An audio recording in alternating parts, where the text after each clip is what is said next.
2023년 12월 15일 마미루틴의 새벽 낭독. 삶으로 다시 떠오르기. 지금 삶으로 다시 떠오르기. 에크하르트 톨레의 대표작 중 하나인 이 책의 원제는 새로운 지구입니다. 2008년 조화로운 삶 출판사에서 나우라는 제목으로 번역 출간했으나 곧 절판했다가 이번에 제목을 바꿔 다시 만들게 되었습니다. 절판의 이유는 무엇보다 번역의 문제에 있었습니다. 당시에는 최선을 다한다고 했지만 막상 책을 내놓고 보니 마음에 들지 않았습니다. 진지한 내용의 난해함까지 겹쳐 어려운 책이 되었다는 평가를 나 스스로 내리지 않을 수 없었습니다. 한두 군데의 문장을 손보는 것으로 해결될 일이 아니었습니다. 다행히 출판사 측에서 내 뜻을 받아들여 책을 절판시킬 수 있었습니다. 금방 다시 번역해 재출간하는 것이 나의 계획이었습니다. 삶은 계획대로만 되지 않습니다. 수개월에 걸친 재번역조차 부족함이 느껴져 또다시 일본어 번역본을 참고해 윤문을 거쳤습니다. 그러나 그렇게 하다 보니 원문에서 멀어진 것 같아 다시 처음부터 원서와 대조하며 수정해야만 했습니다. 도중에 여행과 다른 원고 작업이 겹쳐 5년의 세월이 흘렀습니다. 책을 내기로 한 출판사도 그 사이에 두 군데나 바뀌었습니다. 다시 마음에 걸린 것은 책의 제목이었습니다.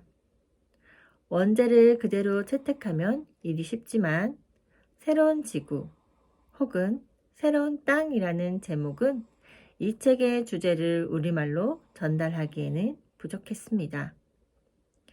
그래서 또다시 반년 넘게 제목에 대해 숙고와 토론을 거쳐 마침내 현재 제목에 이르렀습니다. 삶으로 다시 떠오르기. 에고와 생각에 파묻혀 삶으로부터 멀어진 자신을 다시 지금 이 순간의 삶으로 데려오는 일이 주제이기 때문입니다.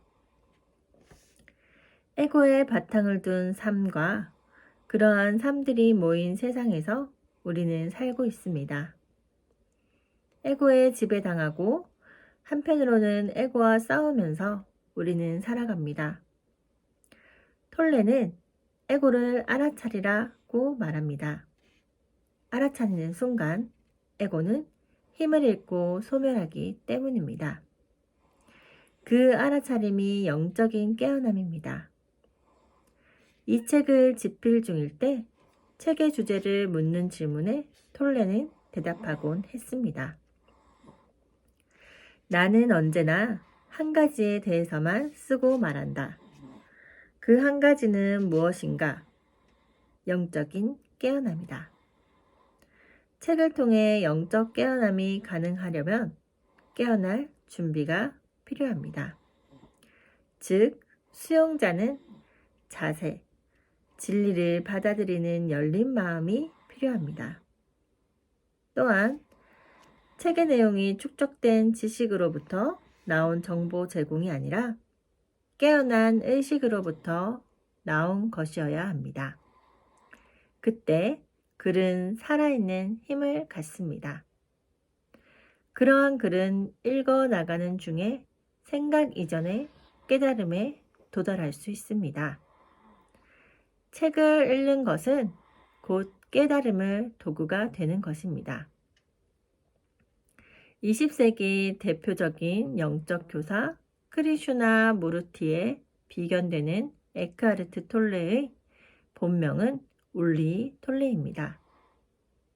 1948년 독일 르넨에서 태어난 그는 유년 시절에 매우 불행하게 보냈습니다.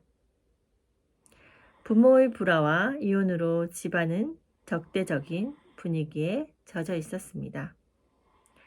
이는 학교 생활에까지 영향을 미쳐 아웃사이더로 지냈습니다. 톨레는 2차 세계대전의 폭격으로 부서진 건물 안에서 종종 혼자 시간을 보내곤 했습니다. 그곳에서 느껴지는 고통의 에너지로 인해 깊고 어두운 심연으로 빠져들곤 했습니다. 13살 톨레는 스페인으로 건너가 아버지와 함께 생활하기 시작했습니다. 아들이 학교에 다니기를 고집하지 않았던 아버지 덕분에 문학, 천문학, 언어 등 관심 분야를 집에서 공부할 수 있었습니다. 19살에 영국으로 건너가 런던의 외국어 학교에서 독일어와